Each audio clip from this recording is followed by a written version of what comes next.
अंत्यसंस्कारादरम्यान स्मशानभूमीत भयंकर प्रकार, 200 जण गंभीर जखमी, राहिलेलेही बाहेर पडत आले। नेमकं असं काय घडलं असेल? अंत्यसंस्कार, शांतता, दुःख आणि अशा वेळी अचानक लोकांचा जीव वाचविण्यासाठीचा आक्रोश। लोक सैरावैरा पळत सुटतात, कोणी इकडे कोणी तिकडे, तर काही जण थेट जीव वाचविण्यासाठी घराकडे पळाले। अंत्यसंस्कारासाठी गेलेली ही मंडळी काही क्षणापूर्वी शोकाकुल होती, डोळ्यात अश्रू होते, मनात दुःख होतं, पण काही मिनिटातच हे दुःख भीतीत बदललं आणि भीतीचं रूपांतर थेट मृत्यूच्या सावलीत झालं। स्मशानभूमी जिथे शांतता असते, जिथे शेवटचा निरोप दिला जातो, तिथे अचानक असा गोंधळ माजतो की लोकांना समजत नाही नेमकं पळायचं कुठे। क्षणात वातावरण बदलतं, लोक ओरडू लागतात, लहान मुले, वृद्ध, तरुण सगळेच घाबरतात। कोणी एकमेकांना ढकलतं, कोणी रडतं, तर कोणी जीवाच्या आकांताने धावत सुटतं। इतक्या लोकांचा एकाच वेळी असा थरारक अनुभव हे काही साधं नव्हतं। ज्या ठिकाणी अंत्यसंस्कार सुरू होते तिथे काही क्षणांपूर्वी मंत्रोपचार होते आणि अचानक त्या मंत्रोपचार किंकाळ्या भारी पडतात। लोक मागे वळून पाहतही नाहीत, फक्त एकच विचार मनात, इथून बाहेर पडलंच पाहिजे। काही जणांना चावल्यासारखं जाणवतं, काही जणांच्या अंगावर जळजळ होते, तर काही जणांच्या डोळ्यासमोर अंधारी येते। गर्दीतून सुटण्यासाठी लोक वाट मिळेल तिकडे पळत सुटतात, कोणी वाहनांकडे धावत घेतो, कोणी शेताच्या दिशेने पळतो, तर काही जण जीव वाचविण्यासाठी थेट पाण्यात उड्या घेतात।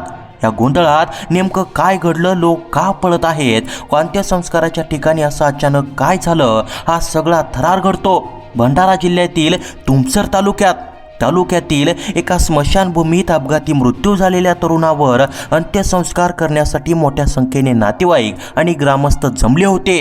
सगळं काही नेहमीसारखं सुरू होतं। अंत्ययात्रा पोहोचली, अंत्यसंस्काराची तयारी सुरू होती आणि अचानक कोणालाही कल्पना नसताना क्षणात परिस्थिती हाताबाहेर जाते। लोकांना समजण्याआधीच संपूर्ण स्मशानभूमीमध्ये गोंधळ उडतो। ज्याने पाहिलं नाही त्याला विश्वास बसणार नाही, ज्याने अनुभवलं त्याच्या अंगावर आजही काटा येतो। कारण हे काही सामान्य पळापळ नव्हती, हा जीव वाचविण्यासाठीचा संघर्ष होता।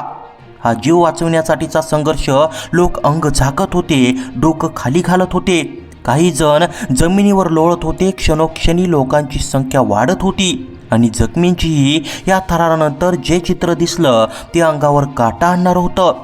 स्मशानभूमी ओस पडली होती, लोक दूरवर पळून गेले होते आणि अंत्यसंस्कार काही काळ तिथेच थांबला होता।